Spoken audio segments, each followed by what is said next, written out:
Hi hello ನಮಸ್ಕಾರ ವೀಕ್ಷಕರೇ, welcome to spotlight. ಪಯಣ ರೀಲಿಂದ ರಿಯಲ್ಗೆ. ನಾನು ನಿಮ್ಮ ಹರಿಣಿ ನಟರಾಜ್. ಸ್ಪಾಟ್ಲೈಟ್ ವೀಕ್ಷಕರೇ, 2003ಯಲ್ಲಿ ಕರಿಯಾ ಅಂತ ಒಂದು ಸಿನಿಮಾ ಬರುತ್ತೆ. ಆ ಸಿನಿಮಾವನ್ನು ನಿರ್ದೇಶನ ಮಾಡಿರೋರು ಪ್ರೇಮ್ ಅವರು ನಿರ್ದೇಶನ ಮಾಡಿ ಸಿ ಅಶ್ವಥ್ ಅವರು ಕೆಂಚಾಲ ಮಂಚಾಲ ಅಂತ ಒಂದು ಸಾಂಗನ್ನು ಹಾಡ್ತಾರೆ. ಆ ಸಾಂಗನ್ನು ಬರೆದಿರೋರು ನಮ್ಮ ವಿ ನಾಗೇಂದ್ರ ಪ್ರಸಾದ್ ಅವರು. ಆ ಸಾಂಗು ಹೇಗೆ ತಯಾರಾಯಿತು, ಸಿ ಅಶ್ವಥ್ ಅವರು ಆ ಸಾಂಗನ್ನು ಹೇಗೆ ಹಾಡಿದ್ರು, ಪ್ರತಿಯೊಂದನ್ನು ಈ ಸಂಚಿಕೆಯಲ್ಲಿ ನಾವು ತಿಳ್ಕೊಳ್ಳೋಣ. ಬನ್ನಿ, ಅವರನ್ನು ಕಾರ್ಯಕ್ರಮಕ್ಕೆ ಸ್ವಾಗತಿಸೋಣ. ಸರ್ ನಮಸ್ಕಾರ. ಕಾರ್ಯಕ್ರಮಕ್ಕೆ ಸ್ವಾಗತ ಸರ್. Thank you. ಹೇಗಿದ್ದೀರಾ? ಚೆನ್ನಾಗಿದೆ. ಸಿಂಪಲಾಗಿ ಮುಗಿಸ್ಬಿಡ್ತೀರಾ ಸರ್? ಓಕೆ ಸರ್, ಕರಿಯಾ ಅಂತ ಒಂದು ಸಿನಿಮಾಗೆ ನೀವು ಸಾಂಗನ್ನು ಬರೀತೀರ. ಅದು ಟೋಟಲ್ ಡಿಫ್ರೆಂಟ್ ಸಾಂಗು, ಮತ್ತು ಅದನ್ನು ಹಾಡಿದವರಂತೂ ಅಲ್ಲಿವರೆಗೂ ಆ ಸಾಂಗ್ನ ಹಾಡಿರಲ್ಲ, ಅಂದರೆ ಆ ರೀತಿ ಸಾಂಗ್ಗಳನ್ನ ಹಾಡಿರಲ್ಲ. ಆ ಪ್ರೊಸೆಸ್ ಹೇಗಿತ್ತು ಸರ್? ಕರಿಯಾ ಸಿನಿಮಾ ಪ್ರೇಮ್ದು ಮೊದಲನೇ ಸಿನಿಮಾ. ಹೌದು ಹೌದು. ದರ್ಶನ್ದು ಎರಡನೇ ಸಿನಿಮಾ. ಗುರುಕಿರಣ್ ಅವರು ಆಗ ಒಂದಷ್ಟು ಸಿನಿಮಾ, ತುಂಬ ಸಿನಿಮಾಗಳು ಒಪ್ಕೊಳ್ಳೋಕೆ ಶುರು ಮಾಡಿದ್ರು ಓಕೆ ಆ ಟೈಮು. ಸೊ ನನಗೆ ಗುರುಕಿರಣ್ ಅವರು ಈ ಸಿನಿಮಾ ಹಾಡುಗಳು ಬರೀಬೇಕು ಅಂತ ಒಂದು ಲಾಡ್ಜಲ್ಲಿ ಕಂಟಿನ್ಯೂಸ್ ರೂಮ್ ಇತ್ತು ನಂದು.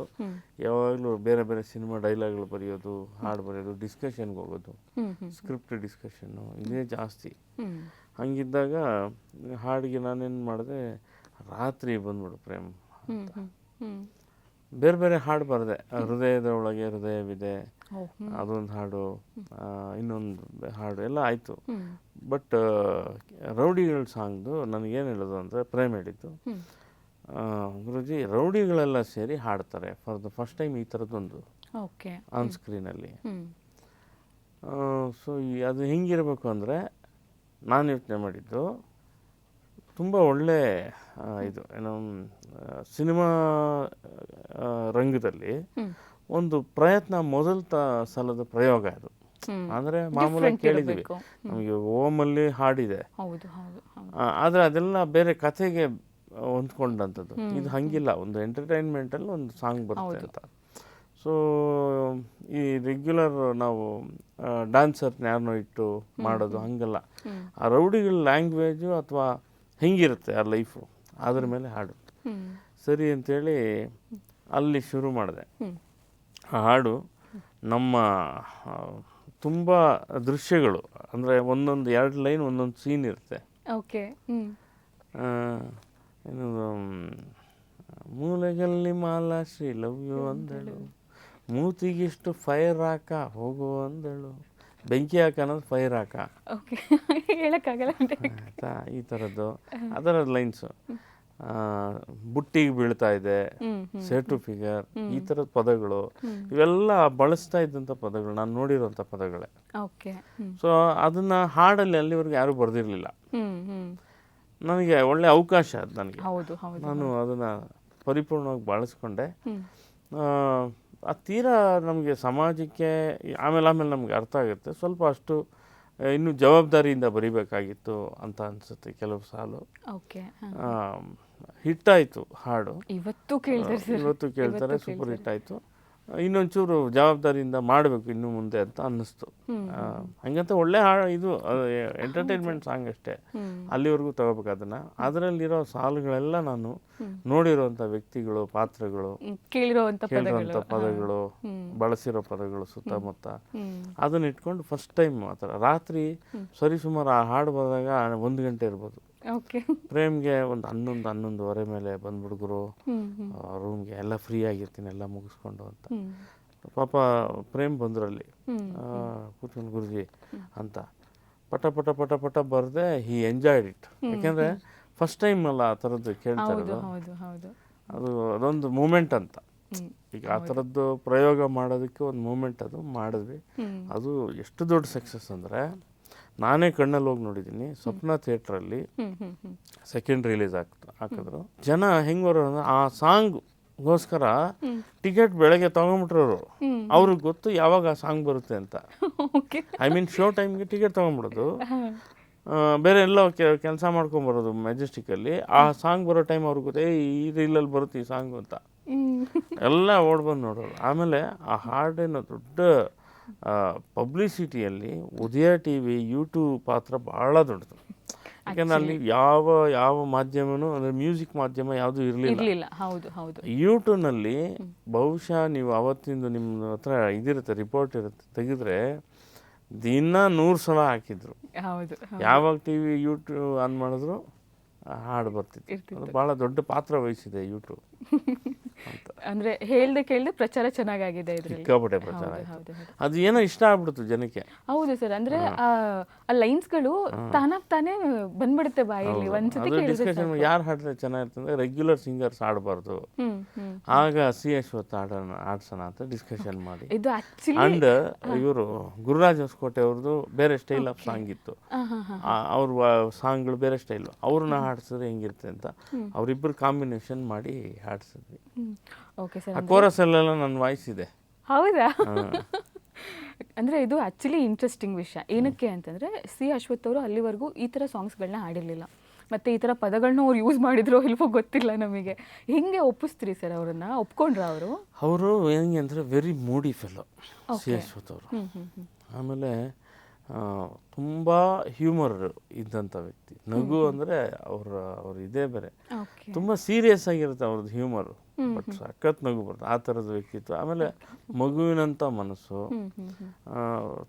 ತುಂಬ ಡಿಫ್ರೆಂಟ್ ಕ್ಯಾರೆಕ್ಟರ್ ಅದು. ಅವ್ರನ್ನ ಸಿ ಅಶ್ವಥ್ ಅವ್ರನ್ನ ಬಲ್ಲ ಎಲ್ರಿಗೂ ಗೊತ್ತಿದೆ. ತುಂಬ ಅಂದರೆ ತುಂಬ ಟಿಪಿಕಲ್ ಆದಂಥ ಒಂದು ಕ್ಯಾರೆಕ್ಟರ್ ಅವರು. ಅವರು ಕೆಲವು ಸಲ ಏನಾಗುತ್ತೆ, ಹಾಡು ಬಂದಿದ್ದೀನಿ ನಾನು ಅವ್ರಿಗೆ ಏನು ಅರ್ಥ ಆಗ್ತಿದೆ, ಏನೋ ಹೊಸದಾಗಿದೆ, ನಂಗೆ ಗೊತ್ತಿಲ್ಲದೆ ಇರೋದು ಏನೋ ಹೊಸದಾಗಿದೆ, ಸಿನಿಮಾಗೇನೋ ಮಾಡಿದ್ದಾರೆ ಅಂದ್ಕೊಂಡು ಹಾಡ್ಬಿಟ್ರು. ಹಾಡಾಗೋಯ್ತು. ನಾನು ಅವ್ರಿಗೆ ಲಿರಿಕ್ಸ್ ಶೀಟ್ ಕೊಟ್ಬಿಟ್ಟು ಏನಂತಾರೋ ಈ ಥರ ಪದ, ಯಾಕೆಂದ್ರೆ ನಾನು ದೊಡ್ಡ ಫ್ಯಾನ್ ಸಿ ಅಶ್ವಥ್ ಅವ್ರಿಗೆ. ಏನಂತಾರೋ ಅಂದ್ಕೊಂಡೇ ಕೊಟ್ಟೆ.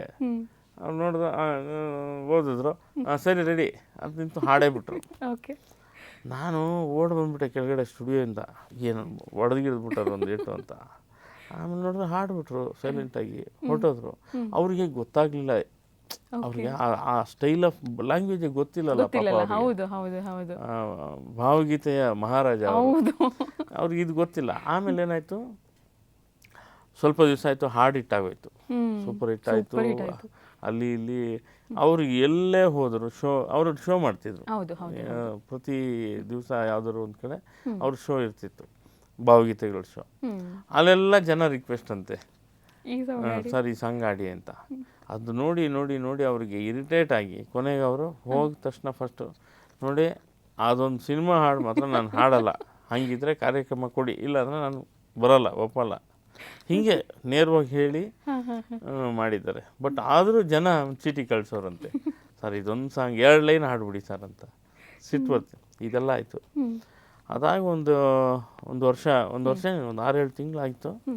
ನಾನು ಇನ್ನೊಂದು ಸಿನಿಮಾ ಹಾಡು ಆಡ್ಸೋಕ್ಕೆ, ನನ್ನದೇ ಒಂದು ಸಿನಿಮಾ ಶಿಷ್ಯ ಸಿನಿಮಾ, ಅದು ನಾನೇ ಮ್ಯೂಸಿಕ್ಕು, ಅದರಲ್ಲಿ ಹಾಡು ಇವ್ರ ಕೈಲಿ ಹಾಡಿಸ್ಬೇಕಲ್ಲ ಅಶ್ವಥ್ ಸರ್ ಕೈಲಿ ಅಂಥೇಳಿ ಅವ್ರ ಮನೆಗೆ ಹೋದೆ. ನಾನು ಜಯಂಕಾರ್ ಭರತ್ ಅವರು ಮನೆಗೆ ಹೋದ್ವಿ. ಬಾಗಿಲು ತಟ್ಟಿದ್ರೆ ಬಾಗಿಲು ಅವರೇ ತೆಗೆದು ರೀ ನಾಗೇಂದ್ರ ಪ್ರಸಾದ್ ಅಂದರು. ಸರ್ ಹೇಳಿ ಸರ್, ಅದು ಮಾತಾಡೋಣ ಅಂತ ಬಂದೆ. ಸುತ್ತ ನೋಡ್ತಾರೆ, ಬನ್ನಿರಿ ಒಳಗೆ ಅಂತ. ಏನಪ್ಪ ಹಿಂಗೆ ಗದರ್ತಾವ್ರೆ. ಮನೆ ಒಳಗಡೆ ಹೋದರೆ ದಡ ಅಂತ ಬಾಗಿಲು ಹಾಕಿದ್ರು. ಬಾಗಿಲು ಹಾಕಿ ಬನ್ನಿ ಕೂತ್ಕೊಳ್ರಿ, ಏನ್ರಿ ಹಾಡು ಬರ್ದಿದ್ದೀರಾ, ಎಲ್ಲೋದ್ರೂ ಪ್ರಾಣ ತಿಂತಾರಪ್ಪ ಜನ ನನಗೆ ಆ ಹಾಡು ಅಂತ. ರೌಡಿಗಳ ಹೆಸರೆಲ್ಲ ಬರ್ದಿದ್ದೀರಂತಲ್ರಿ ಅದರಲ್ಲಿ, ಅಯ್ಯಯ್ಯೋ ಅಂತ. ಆಮೇಲೆ ಸರ್ ಅದು ಆಮೇಲೆ ಏನಾಯಿತು ಅಂತ ಅವ್ರು ಹೇಳಿದ್ರು ಸೀನು. ಅವರು ಅವ್ರ ವೈಫು ಕಾರಲ್ಲಿ ಹೋದ್ರಂತೆ, ಪೆಟ್ರೋಲ್ ಹಾಕ್ಸಕ್ಕೆ ಹೋದ್ರಂತೆ. ಪೆಟ್ರೋಲ್ ಬಂಕಲ್ಲಿ ಪೆಟ್ರೋಲ್ ಹಾಕೋನು, ಏನು ಸಾರ್ ಅಷ್ಟು ಧೈರ್ಯವಾಗಿ ರೌಡಿಗಳ ಹೆಸರೆಲ್ಲ ಹೇಳಿದ್ದೀರ ಹಾಡಲ್ಲಿ, ಸಖತ್ ಧೈರ್ಯ ಸರ್ ನಿಮಗೆ ಅನ್ನಂತೆ. ಅವ್ರಿಗೆ ಮನೆಗೆ ಹೆದರಿಕೆ ಆಗ್ಬಿಟ್ಟಿದೆ, ಏನು ಹಿಂಗೆ ಹೇಳ್ಬಿಟ್ನಲ್ಲ. ಇಮಿಡಿಯೇಟ್ ಪೊಲೀಸ್ ಆಫೀಸರ್ಗೆ ಫೋನ್ ಮಾಡಿ, ಬಹುಶಃ ಸುಭಾಷ್ ಭರಣಿ ಅವ್ರಿಗೆ ಅಂತ ನನ್ನ ನೆನಪು, ಅವ್ರಿಗೆ ಫೋನ್ ಮಾಡಿ ಈ ಥರ ನನಗೆ ಇದು ಬೇಕು, ಏನು ಸೆಕ್ಯೂರಿಟಿ ಬೇಕು, ನಾನು ಹಿಂಗೆ ಹಾಡ್ಬಿಟ್ಟಿದ್ದೀನಿ ಅಂತ. ಅವ್ರು ನಕ್ಕೊಂಡು ಪೊಲೀಸ್, ಏನು ತಲೆ ಕೆಡ್ಸ್ಕೊಬೇಡಿ, ಬೇಕಾದ್ರೆ 2 ಪೊಲೀಸವ್ರನ್ನ ಕೊಡ್ತೀನಿ, ನಿಮ್ಗೇನು ಆಗಲ್ಲ, ನಾವಿದ್ದೀವಿ, ತಲೆ ಕೆಡ್ಸ್ಕೊಬೇಡಿ ಅಂತ ಹೇಳಿದ್ರಂತೆ. ಇದಾದ್ಮೇಲೆ ಹಿಂಗಾಯ್ತು ರೀ, ಅಂತ. ಇಲ್ಲ ಸರ್ ಅದೇನೋ ಬೇರೆ ಥರ ಪ್ರಯತ್ನ ಪಟ್ವಿ, ಅದಕ್ಕೆ ಅಂದೆ. ಅಯ್ಯೋ ಏನಪ್ಪ ಎದ್ವತ್ತದ್ವ ಹಿಟ್ಟು. ನನ್ನ ಮೊಮ್ಮಗಳ್ರಿ ಫಾರಿನ್ ಅಮೇರಿಕಲ್ಲಿದ್ರು ಅವರು ಮೊಮ್ಮಗಳೇನು, ಆ ಲ್ಯಾಪ್ಟಾಪ್ ಎಲ್ಲ ತೆಗೆದು ತೋರಿಸಿದ್ರು. ಅವಳು ನೋಡಿ ಅವಳಿಗೆ ಈ ಹಾಡು ಇಷ್ಟ, ಈ ಹಾಡಿಗೆ ಡ್ಯಾನ್ಸ್ ಮಾಡ್ತಾಳೆ ಅಂಥೇಳಿ ತೋರಿಸಿದ್ರು. ಅವ್ರಿಗೇನೋ ಖುಷಿ, ಅಂದರೆ ಹಾಡು ಇಟ್ಟಾಗಿದ್ದು ಖುಷಿನೂ ಇದೆ. ಆದರೆ ಈ ಭಾವಗೀತೆಗಳನ್ನ ಇದನ್ನೆಲ್ಲ ಬಿಟ್ಟು ಇದಕ್ಕೆ ಅವ್ರು ಎಷ್ಟು ಕಾರ್ಯಕ್ರಮ ಮಾಡಿದ್ದಾರೆ, ಎಂತ ಇದು ಅದನ್ನೆಲ್ಲ ಕೇಳೋದು ಬಿಟ್ಟು ಈ ಹಾಡು ಕೇಳ್ತಾರಲ್ಲ ಅಂತ ಅವ್ರಿಗೊಂದು ಸಿಟ್ಟು ಇತ್ತು. ಆಮೇಲೆ ನಾನು ಹೇಳಿದೆ ಈ ಥರ ರೌಡಿಗಳ ಹೆಸರಲ್ಲ ಸರ್, ಅದು ಬೇರೆ ರೌಡಿಗಳು ಹಾಡಿದ್ರೆ ಹೆಂಗಿರುತ್ತೆ ಅನ್ನೋದು ಕಂಟೆಂಟು. ಈಗ ಇನ್ನೊಂದು ಹಾಡು ತಂದಿದ್ದೀನಿ, ಇದು ರೌಡಿಸಮ್ ಮಾಡಬೇಡ ಅಂತ ನಿಮ್ಮ ವಾಯ್ಸಲ್ಲಿ ಹೇಳಿದ್ರೆ ಜನಕ್ಕೆ ಚೆನ್ನಾಗಾಗುತ್ತೆ ಸರ್ ಅಂತ. ಹೆಂಗ್ರಿ ಅಂದರು. ಆಮೇಲೆ ಹಾಡಿಸ್ದೆ. ಶಿಷ್ಯ ಬೇಡ ಕಣೋ ಈ ಬಾಳು, ಮಚ್ಚು ಎತ್ತಿದರೆ ಮನೆ ಹಾಳು, ಇದು ಯುದ್ಧ ಭೂಮಿ ಗೆಳೆಯ, ಇಲ್ಲಿ ಸಾವೇ ನಿನ್ನ ಗೆಳೆಯ ಅಂತ ಶಿಷ್ಯ ಸಿನಿಮಾ ಹಾಡು. ಅದು ಆಗ ಭಾಳ ಪಾಪ್ಯುಲರ್ ಆಯಿತು. ಅದನ್ನು ಹಾಡಿದ್ರು. ಅದರಲ್ಲಿ ಒಂದು ನನಗೆ ತುಂಬ ಮೆಮೊರಬಲ್ ಏನು ವಿಷಯ ಅಂದರೆ, ಜೈಂಕಾರ್ ಸ್ಟುಡಿಯೋನಲ್ಲಿ ಅದನ್ನು ಹಾಡುವಾಗ ರಾಜು ಅನ್ನೊಂದು ಸ್ವಾಮಿ ಯಾವುದೋ ಕಾರಣಕ್ಕೆ ಬಂದಿದ್ರು. ರಾಜು ನನಗೆ ಭಾಳ ಆತ್ಮೀಯ ಸ್ನೇಹಿತರು. ಅವರು ಅಲ್ಲಿ ಬಂದು ಪ್ರಸಾದ ಏನೋ ಮಾಡ್ತಾಯಿದ್ಯಾ? ಇಲ್ಲ ರಾಜು, ನಮ್ಮ ಸಾರು ಹಾಡ್ತಿದ್ದಾರೆ ಅಶ್ವಥ್ ಸಾರು ಅಂತ. ಹೌದಾ ಅಂತೇಳಿ ಅವ್ರು ಬಂದು ಅವ್ರ ಮಿಕ್ಸಿಂಗಲ್ಲಿ ನಿಂತು ಅವರಿಬ್ಬರದು ಒಂದು ಜುಗಲ್ ಬಂದು ನೋಡೋಕೆ ಮಜಾ ಇತ್ತು. ಅಂದರೆ ನಮಗಿದೆಲ್ಲ ಅದೃಷ್ಟವೇ ಇಲ್ಲ, ಕೇಳೋಕ್ಕೂ ಅದೃಷ್ಟ ಇಲ್ಲ. ಇದೆಲ್ಲ ಮಹಾ ಪ್ರತಿಭೆಯ ಶಿಖರ ಇಬ್ಬರು. ಹೌದು, ಅವರು ಅಷ್ಟೇ. ಭಾವಗೀತೆಗಳಂತೂ ತುಂಬ ಚೆನ್ನಾಗಿದೆ. ಅವರು ಭಾಳ ಅದ್ಭುತ, ಅದು ಮಾತಲ್ಲಿ ಹೇಳಂಗಿಲ್ಲ. ಅವರಿಬ್ರು ಜುಗಲ್ಬಂದಿ ಆಯಿತು ಅಂತಂದರೆ ಆ ಮೂಮೆಂಟ್ ಸಕ್ಕತ್ತಾಗೇ ಇರುತ್ತೆ. ಓಕೆ ಸರ್, ಇವಾಗ ನಮ್ಮ ಕನ್ನಡ ಇಂಡಸ್ಟ್ರಿಯಲ್ಲಿ ಎಲ್ಲದಕ್ಕೂ ಒಂದು ರೂಲ್ಸ್ ರೆಗ್ಯುಲೇಷನ್ಸ್ ಅಂತ ಇದೆ. ಅಂದರೆ ಇದನ್ನು ಯೂಸ್ ಮಾಡಬಾರ್ದು, ಇದನ್ನು ಯೂಸ್ ಮಾಡಬೇಕು, ಅಥವಾ ಯೂಸ್ ಮಾಡಿದ್ರೆ ಪರ್ಮಿಷನ್ ತೊಗೋಬೇಕು, ಆ ಥರದ್ದೆಲ್ಲ ಇದೆ. ಆ ಥರ ಸಾಂಗ್ಸ್ಗಳಿಗೂ ಇದೆಯಾ ಪದಗಳನ್ನ ಯೂಸ್ ಮಾಡೋದಕ್ಕೆ ಏನಾದರೂ? ಏನು ಮಾಡಬಾರ್ದು ಅಂತಂದರೆ, ಒಂದು ಯಾವುದೇ ಜಾತಿ ನಿಂದನೆಗಳು ಮಾಡಬಾರ್ದು. ಕಾನೂನಲ್ಲಿ ಏನಿದೆ ಅದೇ, ಜಾತಿ ನಿಂದನೆಗಳು ಮಾಡಬಾರ್ದು. ಅಶ್ಲೀಲ ಇರಬಾರ್ದು, ಅಶ್ಲೀಲ ಇರಬಾರ್ದು ಅಷ್ಟೇ. ಅದು ಬಿಟ್ಟರೆ ಏನಿಲ್ಲ. ಆಮೇಲೆ ಕೆಲವು ಸಲ ಗಾದೆಗಳಿರುತ್ತೆ. ಆ ಗಾದೆಗಳಲ್ಲಿ ಜಾತಿ ಸೂಚಕ ಗಾದೆಗಳು, ಅವುಗಳನ್ನ ಬಳಸಬಾರ್ದು, ಅದು ತಪ್ಪಾಗಿ ಬಳಸಬಾರ್ದು. ಈ ಥರದ್ದು ಕೆಲವು ಇರುತ್ತೆ. ಅಂದರೆ ಪರ್ಟಿಕ್ಯುಲರ್ಲಿ ನ್ಯಾಚುರಲ್ ಆಗಿ ಇವಾಗ ನಾನು ನೀವು ಏನು ಮಾತಾಡ್ತಾ ಇದ್ದೀವಿ, ಮಾತಾಡುವಾಗ ಎಚ್ಚರಿಕೆಯಿಂದ ಮಾತಾಡ್ಬೇಕಲ್ಲ. ಯಾರೋ ಒಬ್ಬರಿಗೆ ನೋವಾಗಬಾರ್ದು. ಅದು ಯಾವುದೋ ಅದು ಬಾಡಿ ಶೇಮಿಂಗ್ ಆಗಲಿ ಇದಾಗಲಿ ಅದು ಮಾಡಬಾರ್ದು. ಓಕೆ ಸರ್, ಈ ಸಾಂಗ್ನ ಪರ್ಟಿಕ್ಯುಲರ್ ಕೆಂಚಲೋ ಮಂಚಲೋ ಸಾಂಗ್ನ ಬರಿಬೇಕಾದ್ರೆ ಈಗ ಲವ್ ಸಾಂಗ್ ಅಂತಂದರೆ ನೀವು ಫೀಲ್ ಮಾಡ್ಕೋಬೋದು, ಅಥವಾ ನಿಮಗೆ ಎಕ್ಸ್ಪೀರಿಯನ್ಸ್ ಆಗಿರ್ಬೋದು, ಆ ಥರ ತೊಗೊಂಡು ಮಾಡ್ಬೋದು. ಬಟ್ ಈ ಸಾಂಗ್ನ ಹೆಂಗೆ ಬರೆದ್ರಿ ಅಂತ? ನಾನು ಇದ್ದಿದ್ದು ಪ್ರಕಾಶ್ ನಗರ, ಶ್ರೀರಾಮ್ಪುರದ ಅಂಚಲ್ಲಿದೆ. ಸುತ್ತ ಶ್ರೀರಾಮ್ಪುರ, ಪ್ರಕಾಶ್ ನಗರ, ಗಾಯತ್ರಿ ನಗರ, ರಾಮಚಂದ್ರಪುರ, ಜೋಗನಹಳ್ಳಿ, ಓಕ್ಲಿಪುರ ಚೂರು ಆ ಕಡೆಗಾಯಿತು, ಸ್ವಲ್ಪ ಡಿಸ್ಟೆನ್ಸು. ಆಮೇಲೆ ಅದೇ ಅದು ಅದು ಶ್ರೀರಾಮ್ಪುರದ ಇದು. ಸೊ ಆ ಬೆಲ್ಟು ನನ್ನ ಜೀವಿತಾವಧಿಯ ಬಹುಪಾಲು ಅಲ್ಲೇ. ಹಾಗಾಗಿ ಆ ಲ್ಯಾಂಗ್ವೇಜ್ ನನಗೆ ಚೆನ್ನಾಗಿ ಗೊತ್ತು. ಅಲ್ಲ ಸರ್, ಅಂದರೆ ಏನಾದರೂ ಇರುತ್ತೇನೋ ವಿಷಯ ಅಂತ ಅಂದ್ಕೊಂಡೆ. ನಾನು ಕೇಳಿದೆ, ಗರ್ಲ್ ಫ್ರೆಂಡ್ಸ್ ಯಾರಾದರೂ ಇದ್ರಾ ಅಥವಾ ಏನಾದರೂ ಆಗಿತ್ತಾ ಅಂತ. ಅದಕ್ಕೂ ನಿಮ್ಮ ಇಲ್ಲ, ಇದೇ ಇದೆ. ಅದು ನಾನು ಆಗಲೇ ಹೇಳಿದಾಗೆ ಒಂದೊಂದು ದೃಶ್ಯ ಒಂದೊಂದು, ಅಂದರೆ ಈಗ ಫೇರ್ ಟು ಫಿಗರ್ ಬುಟ್ಟಿಗೆ ಬೀಳುತ್ತಾ ಇದೆ, ಎತ್ತಾಕೊಂಡು ಓಡೋಗೋ ಐಡಿಯಾ ಇದೆ. ಇದು ಒಂದು ಕ್ಯಾರೆಕ್ಟರ್, ನಾನು ನೋಡಿರೋಂಥ ಕ್ಯಾರೆಕ್ಟ್ರು. ಆಯ್ತಾ? ಯಾವಾಗೆಲ್ಲ ಈ ಲವ್ ಸ್ಟೋರಿಗಳು ಈ ಥರ ಎಲ್ಲ ನಡೀತಿತ್ತಲ್ಲ, ಈ ಥರದ್ದೇ ಜಾಸ್ತಿ. ಸೊ ಆ ಥರದೊಂದು ಕೊನೆ ಮನೆ ಕಾರ ಅಂಟಿಗೆ ಸ್ಕೆಚ್ ಹಾಕಲೆ, ಜೈಲೂಟ ಗ್ಯಾರಂಟಿ ಜಿಪ್ಪು ಹಾಕಲೆ, ಈ ಥರದ್ದು. ಹಳೆ ಅಡ್ಡ ನೀನು ಯಾಕೆ ಬಿಟ್ಟು ಓಡಿದೆ, ಹಳೆ ಡವ್ವು ಕಾಟಾನ ತಾಳಲಾರದೆ. ಒಂದು ಅಡ್ಡ ಅಲ್ಲಿ ಲವ್ ಮಾಡ್ಬಿಡೋದು, ಆಮೇಲೆ ಅವಳನ್ನ ಬಿಟ್ಬಿಟ್ಟು ಓಡೋಗ್ಬಿಡೋದು, ಆ ಅಡ್ಡಕ್ಕೆ ತಿರ್ಗಾ ಬರಲ್ಲ. ಈ ಥರದ್ದು ಏನೋ ಒಂದಷ್ಟು, ಅದು ಬೇರೆನೇ ಜಗತ್ತು. ಅದನ್ನ ಜನಕ್ಕೆ ಹೇಳೋದು ಬೇಡ. ಓಕೆ ಸರ್, ಒಂದು ಸಾಂಗ್ ಬರೀತೀರಾ, ಆ ಸಾಂಗ್ ಇನ್ ಕೇಸ್ ಏನಾದ್ರೂ ಕಾಂಟ್ರವರ್ಸಿ ಆಗಿ ಆ ಸಾಂಗ್ ಬೇಡ ಇಂಡಸ್ಟ್ರಿಗೆ ಅಂತ ಹೇಳ್ಬಿಟ್ಟು ಬ್ಯಾನ್ ಮಾಡೋ ಸಿಚುಯೇಷನ್ ಏನಾದರೂ ಬಂತು ಅಂದಾಗ ಅದನ್ನು ಲಿರಿಸಿಸ್ಟ್ಗಳು ಹೇಗೆ ಫೇಸ್ ಮಾಡ್ತಾರೆ? ಸೆನ್ಸಾರ್ ಮಂಡಳಿ ಅಲ್ವಾ, ಭಾಳ ಹಿಂದೆಯಿಂದ ಕೆಲವು ಪದಗಳನ್ನು ಬಿಡ್ತಾ ಇರಲಿಲ್ಲ. ಇವಾಗಲೂ ಬಿಡೋದಿಲ್ಲ ಕೆಲವು. ಕೆಲವು ಸಲ ಏನಾಗುತ್ತೆ, ನಿಮಗೆ ಜಾಣತನದಿಂದ ಒಂದು ಲಿರಿಕ್ ಇರುತ್ತೆ, ಓಕೆ ಜನಕ್ಕೆ ಅರ್ಥ ಆಗುತ್ತೆ, ಅವ್ರಿಗೂ ಅರ್ಥ ಆಗುತ್ತೆ, but they can't do it. ಏನು ಅದನ್ನ ಬ್ಯಾನೆ ಮಾಡೋಕ್ಕಾಗಲ್ಲ. ಕ್ವಶನ್ ಮಾಡೋಕ್ಕಾಗಲ್ಲ. ಅಂದರೆ ಈಗ ನಿಮ್ಗೆ ಸುಮ್ಮನೆ ಪಾಸಿಟಿವ್ ನೋಟಲ್ಲಿ ಒಂದು ಹಾಡು ಹೇಳ್ತೀನಿ. ನಂದೊಂದು ಹಾಡು, ಪಟ ಪಟ ಹಾರೋ ಗಾಳಿಪಟ, ಇದು ಹಕ್ಕಿ ಅಲ್ಲ ಆದರೂ ಹಾರ್ತೈತಲ್ಲ, ಬರ್ತೀನಿ ಇದಕ್ಕೆ ಇದಿಲ್ಲ. ಇದು ಒಂದು ಜನಪದ ಗಾದೆ, ಅದು ಒಂದು ಗಾದೆ ಅಂತೀವಿ, ಒಂದು ಪಾಡೆ ನುಡಿ ಅದು. ಅಂದರೆ ಒಗಟು ಅದು. ಅಕ್ಕಿ ಅಲ್ಲ ಇದು ಹಾರುತ್ತೆ, ಕೊಂಬಿಲ್ಲ ಇದಕ್ಕೆ, ಹಸು ಅಲ್ಲ ಇದು, ಈ ಥರದ್ದಿದೆ, ಬಾಲ ಇದೆ ಆದರೆ ಹಸು ಅಲ್ಲ, ಈ ಥರ. ಅದನ್ನು ನಾನು ಗಾಳಿಪಟಕ್ಕೆ ಇಟ್ಬಿಟ್ಟು ಅದು ಒಂದು ಗಾಳಿಪಟನ ಒಂದು ಒಗಟು ಥರ ಮಾಡಿ ಪಲ್ಲವಿ ಮಾಡಿ ಮಾಡಿದೆ. ನಾನೇನು ಹೇಳ್ತಿದ್ದೀನಿ, ಪಾಸಿಟಿವ್ ನೋಟು.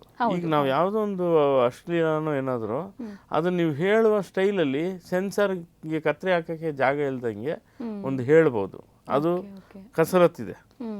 ಹಂಗೆಲ್ಲ ಮಾಡಿದ್ರೂ ಕೂಡ ಜನ ಒಪ್ಪಲಿಲ್ಲ ಅಂದರೆ ಏನು ಮಾಡೋಕ್ಕಲ್ಲ. ಜನ ಒಪ್ಪಿಲ್ಲ ಅಂದರೆ ನಾವು ತಪ್ಪು ಅಂತ ನಾವು ಒಪ್ಕೋಬೇಕು. ಆ್ಯಂಡ್ ಫಸ್ಟ್ ಆಫ್ ಆಲ್ ನಾವು ಆ ಥರದ್ದು ಅದರಿಂದ ತುಂಬ ದೂರ ಬಂದಿದ್ದೀವಿ. ಈಗ ಒಂದು ಕಾಲ ಇತ್ತೇನೋ ಡಬಲ್ ಮೀನಿಂಗ್ ಮಾಡೋದಾಗ್ಬೋದು, ಅಥವಾ ಅಶ್ಲೀಲ ಅಂತ ಹೇಳಕ್ಕೆ ಬರಲ್ಲ, ಚೂರು ಆ ಕಡೆಗೆ ಇತ್ತೇನೋ. ಬಟ್ ಇವತ್ತು ಆಡಿಯನ್ಸು ಹಂಗಿಲ್ಲ. ಹೌದು, ನಾವ್ಯಾರೂ ಆ ಥರ ಇಲ್ಲ, ಎವಾಲ್ವ್ ಆಗಿಬಿಟ್ಟಿದೆ ಎಲ್ಲ ಅದು ಅಂತ ಹೇಳ್ಬೋದು. ಎಲ್ಲ ಬೇರೆ ಥರ ಇದಾಗಿದೆ.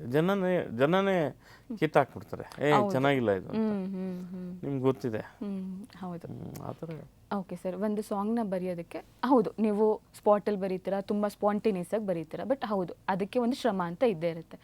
ತುಂಬ ಆಸೆ ಪಟ್ಟು ಬರೆದಿರ್ತಾರೆ, ಮತ್ತು ಅದಕ್ಕೆ ಎಕ್ಸ್ಪೆಕ್ಟೇಷನ್ ಇರುತ್ತೆ ನಿಮಗೆ, ಇಲ್ಲ ಈ ಸಾಂಗ್ ತುಂಬ ಚೆನ್ನಾಗಾಗುತ್ತೆ ಅನ್ನೋದು ಎಕ್ಸ್ಪೆಕ್ಟೇಷನ್ ಇರುತ್ತೆ. ಆ ಸಾಂಗ್ ನಿಮ್ಮ ಎಕ್ಸ್ಪೆಕ್ಟೇಷನ್ಗೆ ಹೋಗಲ್ಲ, ಆಗ ಆಗೋ ಬದಲಾವಣೆಗಳು. ಅದು ರೂಢಿ ಆಗ್ಬಿಟ್ಟಿದೆ ನಮಗೆ ತುಂಬ ಹಾಡುಗಳಿಗೆ. ಯಾಕೆಂದರೆ ಏನೋ ಮಾಡಬೇಕು, ಏನೋ ಅಂತ ಅದಕ್ಕೊಂದು ಸರ್ಕಸ್ ಮಾಡ್ತೀವಿ ಮೈಂಡಲ್ಲಿ. ಇದು ಹಿಂಗಿದ್ರೆ ಹಿಂಗಿರುತ್ತೆ, ಹಿಂಗೆ ರೀಚ್ ಆಗಬೇಕು, ಜನಕ್ಕೆ ಇದು ಅರ್ಥ ಆಗಬೇಕು ಅಂತ. ಕೆಲವೊಂದು ಸಲ ಅದು ಬೇರೆ ಬೇರೆ ಕಾರಣಗಳಿಗೆ ಅದು ಸೋತಾಗ್ಬಿಡುತ್ತೆ. ಸಿನಿಮಾ ಒಬ್ಬಂದಲ್ಲ. ನನ್ನ ಹಾಡು ಬರೀಬೇಕಂದ್ರೆ ಒಬ್ಬ ನಿರ್ದೇಶಕನದು ಇದಿರುತ್ತೆ, ವಿಷನ್ ಇರುತ್ತೆ, ಕಲಾವಿದ್ರದ್ದು ಶ್ರಮ ಇರುತ್ತೆ, ಎಲ್ರದ್ದು, ಎಡಿಟ್ರಿಂದ ಹಿಡಿದು ಫೈನಲಿ ಡಿಸೈನರಿಂದ ಹಿಡಿದು ಪೋಸ್ಟ್ ಆ್ಯಂಡ್ ಶೋನವ್ರಿಗೂ ಒಂದು ಶ್ರಮ ಇದೆಯಲ್ಲ. ಅಲ್ಲಿ ಏನೋ ಒಂದು ಯಾವುದೋ ಇಷ್ಟ ಆಗಲ್ಲ ಜನಕ್ಕೆ. ಒಳ್ಳೆ ಲಿರಿಕ್ ಬರೆದಿರ್ತೀವಿ, ಟ್ಯೂನ್ ಚೆನ್ನಾಗಿರಲ್ಲ, ಅಥವಾ ಒಳ್ಳೆ ಟ್ಯೂನು ನಾವು ಲಿರಿಕ್ ಚೆನ್ನಾಗಿ ಬರ್ತಿರಲ್ಲ, ಎರಡೂ ಚೆನ್ನಾಗಿರುತ್ತೆ. ಅವ್ರ ಶೂಟಿಂಗ್ ಚೆನ್ನಾಗಿ ಮಾಡಿರಲ್ಲ, ಅವ್ರ ಶೂಟಿಂಗು ಚೆನ್ನಾಗಿ ಮಾಡಿರ್ತಾರೆ, ಇದೆಲ್ಲ ಆಗುತ್ತೆ, ಪ್ರಚಾರ ಇರಲ್ಲ ಸರಿಯಾಗಿ, ಇದೆಲ್ಲ ಇರುತ್ತೆ, ಕೌಂಟ್ ಆಗುತ್ತೆ. ಹಾಗಾಗಿ ಸೋತಾಗ ಬೇಜಾರಾಗುತ್ತೆ ಖಂಡಿತ.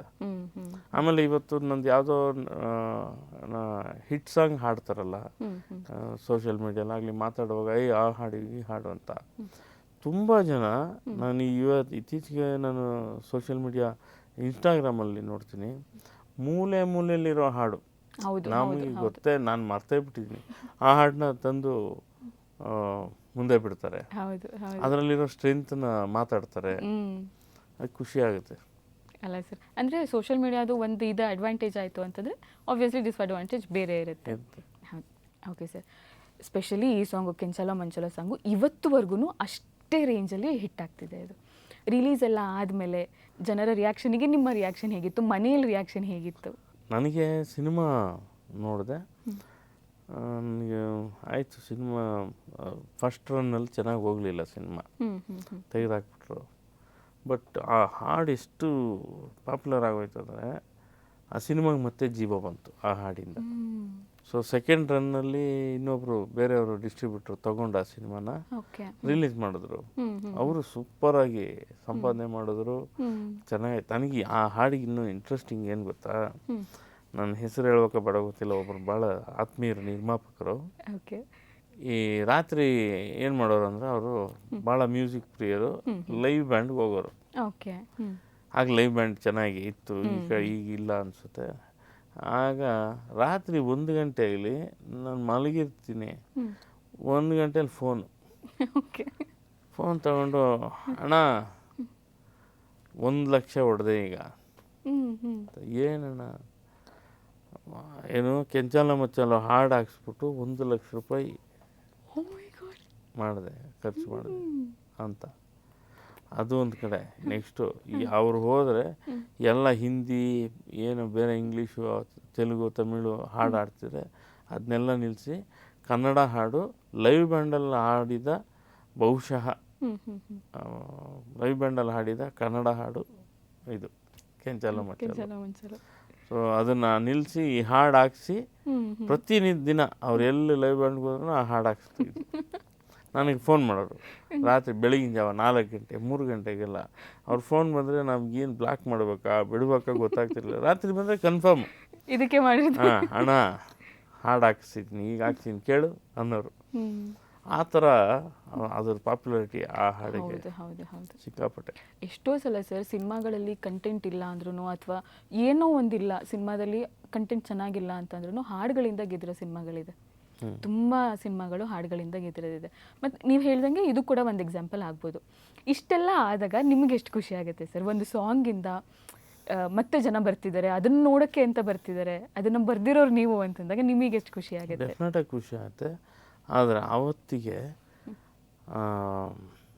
ಈ ಸೋಷಿಯಲ್ ಮೀಡಿಯಾಗಳು ಮತ್ತು ಬೇರೆ ಬೇರೆ ಮಾಧ್ಯಮಗಳು, ಉದಯ ಟಿ ವಿ ಬಿಟ್ಟರೆ